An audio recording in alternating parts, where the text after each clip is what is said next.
Alright, so today what I'm going to try to do is just experiment a little bit and see what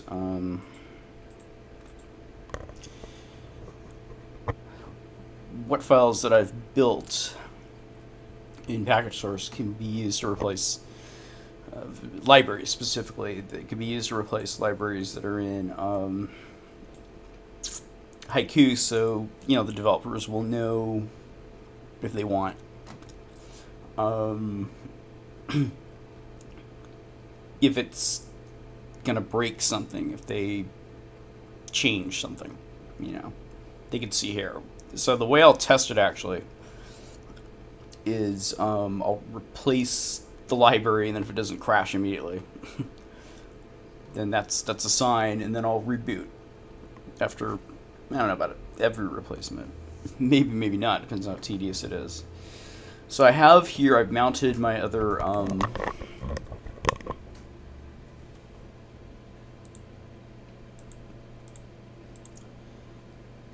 Haiku partition. Of course, I want to actually make sure this is readable, viewable,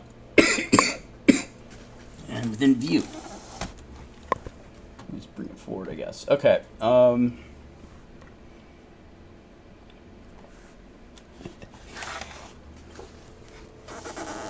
Right there. I think it's reasonably readable. So, if when you're doing whatever you're doing and you're thinking, well, maybe I might want to patch, a library. Now, I don't know if I've built another thing is I don't know if I built all these things. Getting back to the point, though. Let's say you wanted to use a newer, if it exists, or an older, if it exists, library GIF, or library GLU I've already looked at. And the version of library GLU, it's right there. So that works, right? Or maybe library GNU. That doesn't really say what it is, but maybe Gutenprint if I built that. So anything that I've built actually, or libicon-v, I'm going to see if I can replace it. So if anybody wants to do that with what they do, they can. They can see what the effects are here. This is pretty much the history of this is a little bit different. Obviously, it was a fresh install of a nightly. I believe it was a GCC 2 build.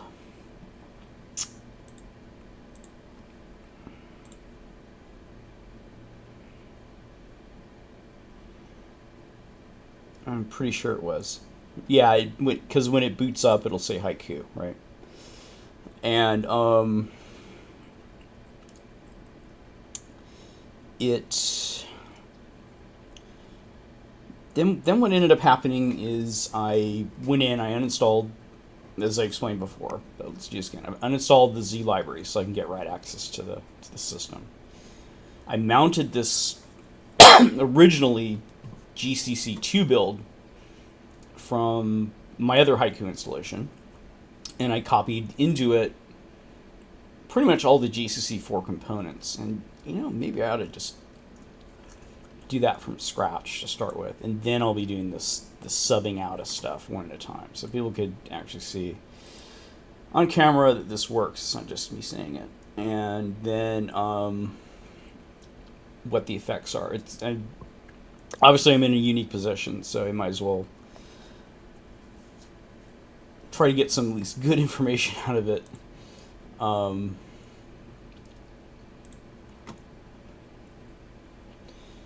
Alright, so what I'm going to do is I'm going to make a new,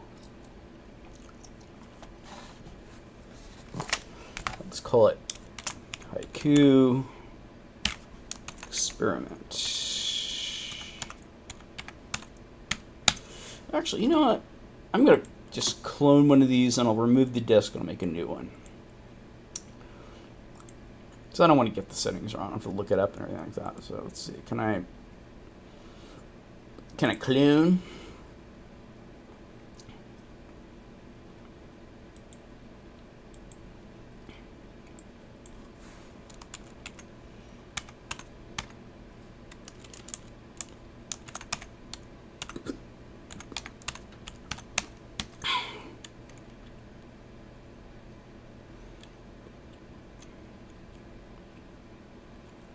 Okay. I guess that's okay. I want a full clone. No. I don't want to do snapshots. Snapshots really don't work. The question is, where's... I have my own partition with XFS on it where I'm housing these disks separately. And I want to get the best or the most speed out of these OSs. I'm going to want to first just have it running by itself. And also on a separate hard disk. You know, so the disk spinning and all that, it really isn't that much of a big deal, but whatever, it's the way to do it.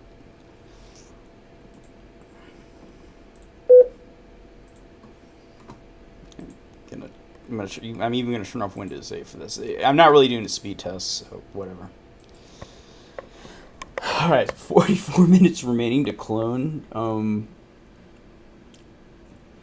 Wow. It's different. Don't know if I want to do it that way.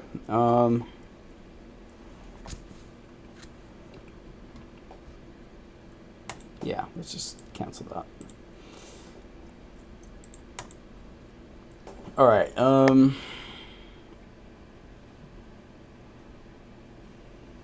just pay attention to my settings. How about that?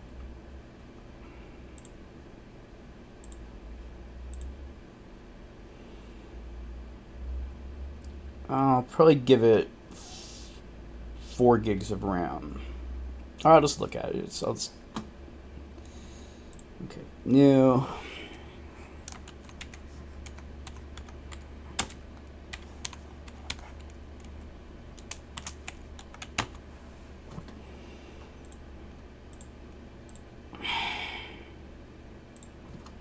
No, I don't want it to be 64. I'll stick with 32-bit for now.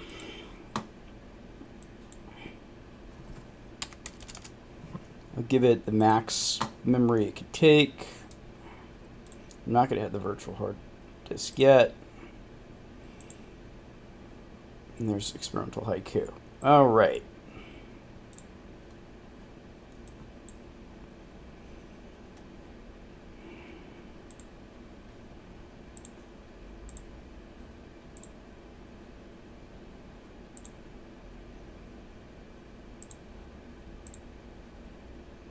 So it's got a USB tablet, PIX, enable API-C, 2 processors, no PIC, and then that.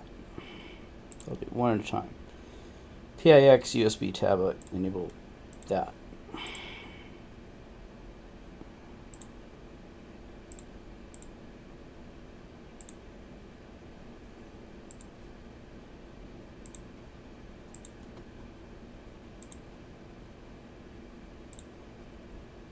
Two processors, 100% in execution, and those checked off. 2 processors, okay.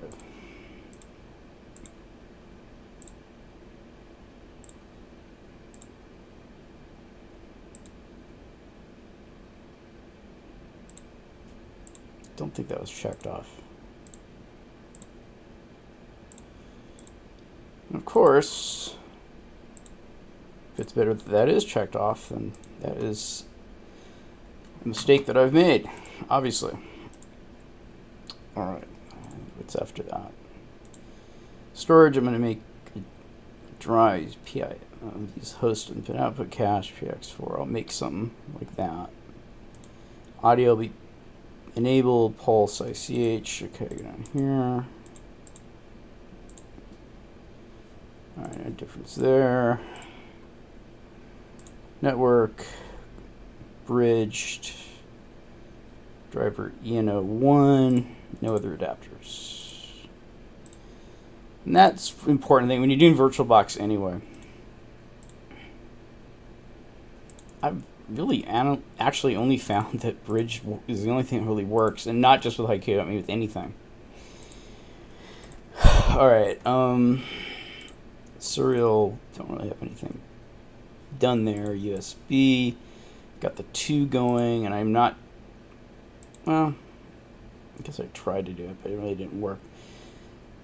So I actually don't really need.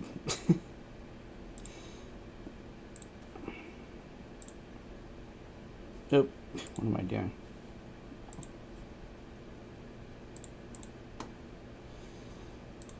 Settings. Okay, USB. Yeah, those are enabled. No shared folders. And the serial port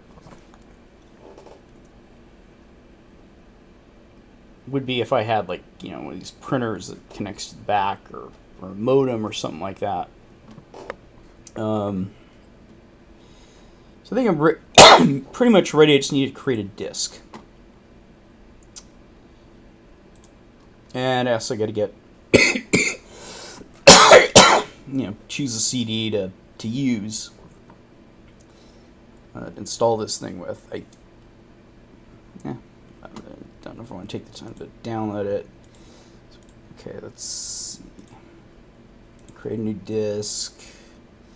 And this is just for me to, you know, experiment with, right? So let's see, VirtualBox disk image. And I'm going to dynamically allocate it, and 2 gigs is not enough. If you're developing and you want it just for informational purposes, let's say we're going to use package source, where you're going to try to develop all the packages that are available in package source, or that level of development. I mean, just bulk, big, huge stuff. The source code alone is 21 gigabytes that at least that downloads from package source. I may have even emptied out some of the earlier stuff. So you need at least 21 gigabytes for the target zip source code that downloads and goes into the disk files. Then, and even though I'm not necessarily doing package source, I'm just going to address this issue. There's all the different factors and considerations for, you know, what to select as a disk size if you're just going to be setting up Haiku or something like that.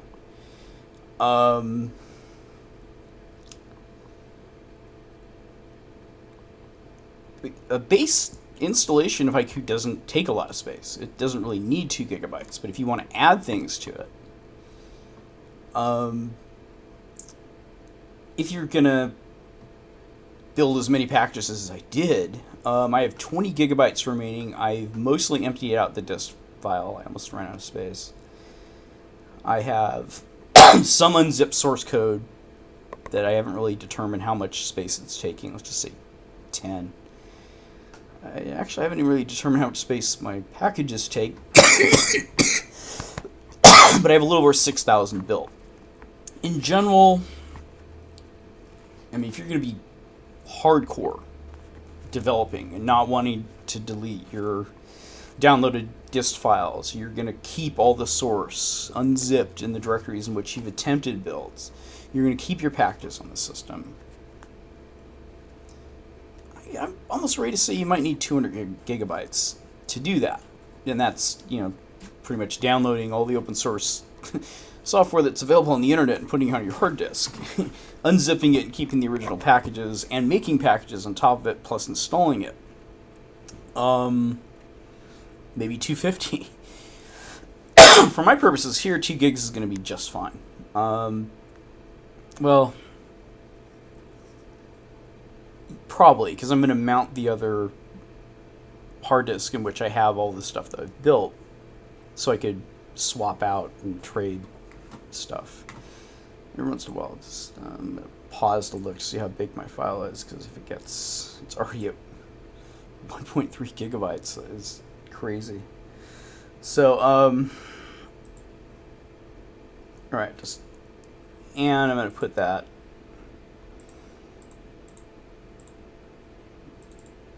I'm going to call this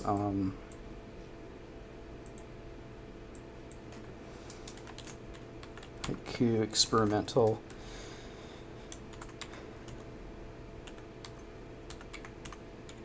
I just happen to be saving it on another directory on my own system. I'm not saving it in the home system because I have a second hard disk. I have it formatted with XFS. And I have all my virtual machines on that particular hard disk. So Usually what you're going to want to do is just up here, I'm just going to put, if you want to name it something. I think I'm going to go for 25 gigabytes. 100's going to be 50. I might want to install a lot of packages on here. I may end up being happy with what I've done. But then again, if I'm happy with what I've done here, I'm going to end up going back and implementing it on my flagship system. So, they've created it, and that didn't take long. So it's my primary disk. Just click create. Now it goes to here. Done. Now I have to get a disk to actually boot, a CD basically, to actually boot with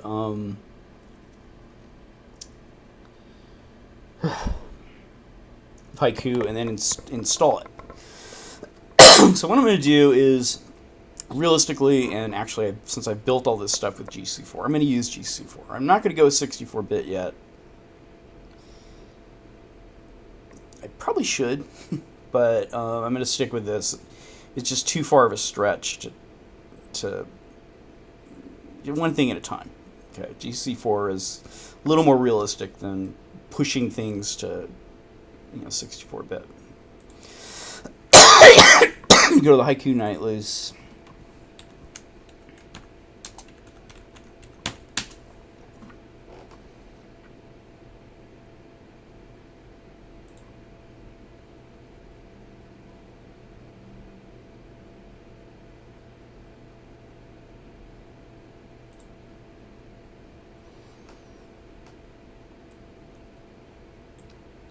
And what I'm looking for is just a basic build. I'm not doing a hybrid, I'm just doing a straight. I'm trying to avoid problems. I'm trying to solve problems. And the conclusion that I've come to so far, at least in my opinion, is stick to one compiler. And that compiler is going to be GC4 because it's going to be able to... The newer stuff, if they test whether the newer stuff is going to compile, they're going to test it against GC4, not 2. And it's the future. Okay. So I'm just going to get this image here, which I assume this one.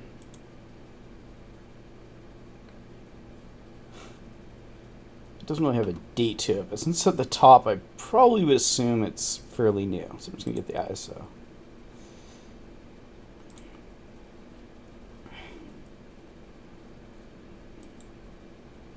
This is 10 minutes. I doubt it's going to take 10 minutes. So I'll stop. This is just part 1. I'll stop here, which is really pretty much boring so far, I think. Yeah, I'm pretty much out, so